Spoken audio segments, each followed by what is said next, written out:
Ikaduhang adlaw ron sa atong tulo ka adlaw nga pagmisa, pangandam sa atong pagsaulog sa ika-siyam nga kasumaran sa pagkatukod nato isip parokya, 9th Foundation Anniversary. Kining simbahan mauni ang giatiman sa mga santos gikan gyud ni Hesus naris mga apostoles hangtod sa ato mga santo papa o mga obispo kaparian, mga relihiyosa nga karon mga balaan na mga santos o santas na. Usa na ni ana or pipila ni ana sila si San Gregorio nga atong gipahinungdan karon o si San Vicente Ferrer nga dinis Pilipinas, si San Pedro Calungsod, San Lorenzo Ruiz, Bishop Chupilo Kamumot o uban pang mga balaang tao. Giunsa nila pag-atiman ang simbahan. Nganong mikaylap man ni sa tibuok kalibutan ni abot pagyudinhi sa San Vicente Liloan. Unsa ilang gibuhat? Didto ragod ni sa Jerusalem, didto ragod ni sa Roma. Nganong niabot man ngani? Hibaw mo. Lingay mong tupad. Hibaw ka. Layo agiabtan aning simbahan na. Unya, dugay na sad kaayo. Dugay na kaayo ba? Si Kristo nagtudlo lag tulo ka tuig. Tulo ra ka tuig siyang nagtudlo. Gipatay dayon siya atubangan sa iyang mga tinun-an. Unya, gilutos dayon sila, gilutos. Usa sa naglutos nila, kaning gasuwat sa unang pagbasa, si San Pablo. Usanis naglutos, gani, nagpatay o nagpapriso nila. Bag-o pa lang kay silang gasugod, tulo ra ka tuig silang gitagaag teaching, gipangbungkag dayon sila. Unya, ang ila pag yung gatudlo, gibitay pag yun sa cross. Pero gikan atong tuiga, mga tuig 30 or 33, gikan ato, nagsigi sila kaylap, 12 rato sila kabuok ang solid yun. Aw 11 ra gani kay si Judas nagbudhi man. 11 ra gyud kabuok ang solid nga follower ni Jesus. Ika-12 tingalis Mama Mary. Pero grabe ang pagkaylap hangtod karon ni abot dinhi sa Liloan. Siyam katuig na gani nga nahimo na sadtang parokya. Porting daghanang parokyas tibuok kalibutan, mga dioceses. Mawda na magkatawa ko anang ubang mga relihiyon nga musaways Katoliko. Musaways Katoliko ba? Saan nilang klasiha sa sitwasyon? Kanilang sitwasyon na ba? Nga nakasustinir ang simbahang Katoliko hangtod karon? Wala ka nang matod pas mga Tagalog, wala na akong masabi. Proven by time, events, and mga teachings, doctrines. Proven. Why makalumpag nato? Si San Gregorio, paglingkod niya, mga 590 AD, milingkod siya sa iyang pagkasanto papa, iya dayong nakita nga kaanugon sa kinabuhi nga gitudlo o gipuy-an sa mga santos o sa mga apostoles kung dili ni masangyaw ngadtos kinalapdan nga dapit. Nya kay gipalibutan man siya sa mga pagano, mga lig-on pagyod nga mga pagano katong gitawag lag Anglo-Saxon nga territories.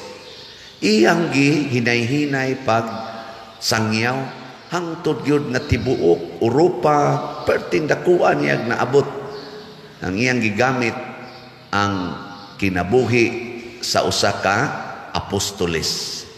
Unsa may kinabuhi sa apostoles nga nakapakaylap natog maayo? Ato sa ning sundon. Ganahan mo mosunod? Wa man mo'y klaro.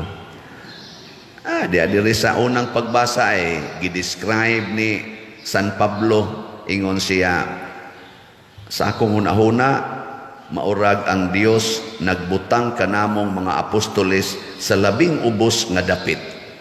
Una, kinahanglan gyud mo pili tas 12 matod pa ni Kristo, if you want to become the greatest, you should be the least and the servant of all. Kung gusto kang mahimong labaw sa tanan, kinahanglang mahimo kang sulugoon o ubos sa tanan. Kinsay ganahang musunod anita sa kamot? Upat ra kabuok. Unsa may pasabot aning mahimo kang ubos sa tanan? Kinahanglan nga di gyud ka manugo. Munay una, magsige ra kag alagad. Nya di gyud ka masuko, bahala nag-ika mo isigihag ka suko, yaw-yawan ka, di gyud ka masuko. Maunay pasabot ubos sa tanan ug alagad sa tanan. Nya sagot mo na. Lingi ay mong tupad. Sugot ka na, anaon ka. Mao na og para sa kalibutan, binuang man na gisumpayan dayon ni San Pablo. Sama kami sa mga tao nga gihukban nga patyon at tubangan sa katawhan usa ka talan-awon alang sa tanang mga anghel ug sa tanang tao kay tungod kang Kristo kami mga buang-buang. Kinsa dinhi gustong tawgon nga buang ta sa kamot. Naagya po ni isa duha. Di ba ka na mga bakakon tawanan. Congratulations, no? Ninyo. Pasabot anang nganlantag buang, tanawan ang buang. Musunod ba nagbalaod ang buang? Panagsa. Pero ang buang, yung pagsulob, maghubo noon, maglakaw dan. Yung kapundo, mulakaw noon. Kaon, di mo kaon. Ay kaon, mukaon na noon ang mga lapok, mo inom pa ng tubig sa kanal. Mo violate siya. Sa kanabang normal na to nga naandan mo, violate siya. Kaligo, adi maligo, parte hugawa. Nganuan, buang. Ganahan mo mahimong buang? Kanang maghubo na mo tanan? Way uwaw? Way uwaw. Ang buang di gid mauwaw. Mao na sa atong katarong dali kitang mauwaw nga mosunod sa Ginoo. No? Ikauwaw dato ang gitudlo sa Ginoo. Inig-ingos Ginoo, higugmaa imong kaaway, mauwaw tang mohigugmas kaaway, mauwaw tang daog-daogon. Inig-ingos Ginoo, ibaligya ang tanan imong katigayunan ug ihatag ang halin ngadto sa mga kabus, mauwaw ta nga mahimong pobre. Itugan ang tinuod, bahalag mapriso ka tungod sa imong nabuhat nga sa laod, mauwaw tang adto magtingkagol sa prisuhan. No? Mao na niingon si Kristo sa atong ebanghelyo, niingon siya diri, ako'y magbuot unsay buhaton sa adlawng igpapahulay. Kining adlawng igpapahulay nila, grabe kayo ni nga adlaw sa mga Hudiyo. Na ay mga balaod nga ilang gipatuman ani. Giviolate ni Kristo, giviolate sa iyang mga tinunan. Usa na ni ana maong pagpanguha og mga trigo og pagkaon, adlaw manis pagpuasa. Jadi sa jud ka manguha og mga muani og mga tanom. Ilang giviolate. Nga naman, mas importante ni Kristo ang kinabuhi sa tao kaysa balaod sa tao. Subon ako ha, mas importante ni Kristo ang kinabuhi sa tao kaysa balaod sa tao. Mao na kita, hay may importante ninyo, balaod sa tao o kinabuhi sa tao? Pananglitan ang balaod sa tao, no trespassing, na ay nikatkat sa imong koral og nanguha sa imong mga butang dito sa sulod kay iyang ibaligya para sa siya makakaon. Unsa man, kasakop nimo aning tawhana, imong ipapriso o imong papuy-on sa inyo. Kana bang gitawag natong kawatan, nangawat, aron lang taon mabuhi. Unsa may imong buhaton, ipapriso, kulatahon o papuyon sa inyo og tagaan sa tanan niyang gikinahanglan. Kinsay musunod ni Kristo aning panahona. I Bantay mo pamakak, bantay mo ha. Maunay meaning sa gisugo ni Kristo nga niingon siya, pasudla sa inyong balay ang mga way balay. Yan na siya. Kita mo ingon man ta, ayaw gyud tudluan pa mga inyong mga bata, ayaw gyud istoryaan ng mga strangers ha. Ana. Sila igin ang koral, sila diin ang koral. Ana, pero si Kristo isa ablihi ang koral, pasudla ang mga estranyo, mga strangers. Gipuy anis mga santos, kining paghigugmas mga kawatan. Bisyap chupilo kamomot, highlighted kay na niyang iyang paghigugmas kawatan, paghigugmaan ng mga tulisan, paghigugmaan ng mga mangingilad. Na iya. Unsa man na? Binuang sa kalibutan. Violation sa human right. Violation sa atong balaod. Pero anang balaod nga kinahanglan duharay atong anak kay ma-overpopulated ta. Tuong mo na dili. Musunod mo ana dili. Uy, daghan kay musunod ana. Hadlok na kayo makaanak og 5, hadlok na kayo makaanak og 10 kabuk anak.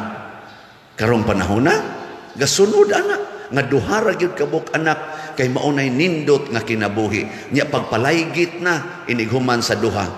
Pag pills, pag kondom, pag IUD, pag withdrawal, unsa pala himuon diha? Maunay atong gipanudlo ros kalibutan. Ang Ginoo imong pangutanon, iya nang i-violate. Moingon na siya, ang Ginoo mo'y magbuot pila kabuk anak. Ana. Lingay mong tupad. Yung na siya, gusto kang mahimong buang? Mahimo kang buang? Sunda ang Ginoo? Matod pan San Pablo, mura na lang kuno silang basura nga gilutos, giyatak-yatakan, giludan, gibutang sa daplin. Pero ang ila kunong gibaos sa kalibutan mao ang pagpaubos, ang kaaghop, ang pagampo. Ug mao na nga nakatubag ta sa atong salmo. Unsa may atong salmo? Haduol ang Ginoo sa tanan nga nagasangpit kaniya. Pasabot ang ato ragyong sangpiton ang Ginoo. Ang ato ragyong saligan ang Ginoo. Ang ato ragyong sundon ang Ginoo. Nyag mosunod na tas Ginoo, kitang nisunod, mahimutang pobre, mahimutang kabos, mahimutang ikauaw sa atong isig katao, kasagaran nato. Pero ayaw kabalaka, inigbali ni ana, ikaw sa'y pinakasikat. Ikaw sad mo ay pinakahalangdon. Kaya matod pa ni Kristo ang nagpaubos, akong ipataas. Unya, ang nindot pagyud kaayo, kay dili ta butangag sala sa Ginoo. Ang maong pagkinabuhi, nga muratag buang, nga muratag ipakauwawan, insultuhon rata atubangas katawhan, sama sa nahitabo ni San Vicente Ferrer, ni San Roque, nilang Pedro Calungsod, Lorenzo Ruiz, nagipatay gyud diha atubangas mga tao. Himuon patang sampol sama sa mga apostoles nga ipakita gyud mga tao nga matud pa diri ni San Pablo, himuong talan-awon sa mga tao ug sa mga anghel nga bitayon, sunogon, panitan nga buhi diha sa mga tao. Martyrdom, mahimutang balaan, mahimutang liwat ni Kristo nga way sala, mapapas ang tanan natong sala. Ug kining klasehas kinabuhi mo ni gikinahanglan nato karon, mao ni nakapahimo natong parokya. Nya andam pa mo nga padayonon ning parokya ha o dili na? Papalit mo slat. Martyrdom gining atong slat. Ginagmay ra gina kamuram kag buang pa diri imong sige kag baligya na imong slat, magpakabuang ko para sa atong simbahan. O na baligya jud ko sige og slat. Update na sa tas atong slat sa DOPS para pagtukod sa atong kumbinto. Nanatay halin as of yesterday 3,718. Pakpak. Pero napay palitonon nga 51,282 para makahimo gitag kumbintong dako-dako. Ang ato sang special nga slot katong San Vicente Ferrer Miraculous Power, 2,000 man ni ka slots nga tag 500 para nis atong pagsaulog karong September 5. Gani andam naman na karong adlaw, manghatag na ta sa mga bugas kutob sa maabot nato, bugas o kanang noodles, 5 kilo rice o noodles ngadto sa mga more or less mga 2,000 ka kabus nga parokyano nato dinhi or pamilya ato ipanghatag karon. Salamat sa atong mga lay ministers o sa mga chapel leaders na maoy mag-cooperate sa paghimo niini. So ang ato na sanghalin as of yesterday 1,679 pakpak. Pero naapay available nga 321 ka slots. Makapalit pa mo ani hangtod Lunes. 321 na lang aron mo makaapil sa Kasantos. Ngano ato maning gibuhat sigig baligyag slot dunay tumong og kitang tanan nga mopalit ani magpakabuang ta aning sigig palit og slot. Congratulations, tagaan ka og balaanong kinabuhi sa Ginoo. Dili pagyud balaanon malipayon, malinaon og makapasabwag sa maong kalipay o kalinaw ngadto sa uban. Mao ni ang kinabuhi ni San Gregorio, San Vicente Ferrer, murag naglisod pero dato di ay. No? Ako tanang isuwayag sunod-sunod karon, ako yung i-disown ang tanang kwarta nga mo dawat sa akong kamot. Sa akong paglingkod dinhi si Parish Priest hangtod karon murag mo sobra nas mga 120 million ang nisuod sa akong kamot nga mga kwarta para sa kalihok ka simbahan. Ako ginang gidisown. Bisag 1 centavo wa gyud ko'y gikuha ana para sa akong kaugalingon. Yan sa may resulta, pobre pero dato di ay. Di ba? Kamu nalay sabot ana kung buang mo. Ang makasabot ana ang buang ra. Bitaw. Para ka ng mga buang naghubo ko pero naa day sinina. No? Ang buang ba? Makasabot ani ang buang ra gyud. Nga dato ang publiko dato di ay gidaog-daog ko sikat di ay. Oh, di ba? Gisaway ko daghan day magpa-picture. Oh, di ba? Oh, na siya. Ang buang ragi makasabot ana, way lain. Wa ko'y akong balay pero nakatukod kog daghang balay. O, di ba? Wa ko'y akong kwarta pero dako kay tag proyekto nga nahimo dinhi sa parokya ug sa laing mga parokya. O, di ba? Unsa na siya? Buang. Ginamanindog na ta mga buang.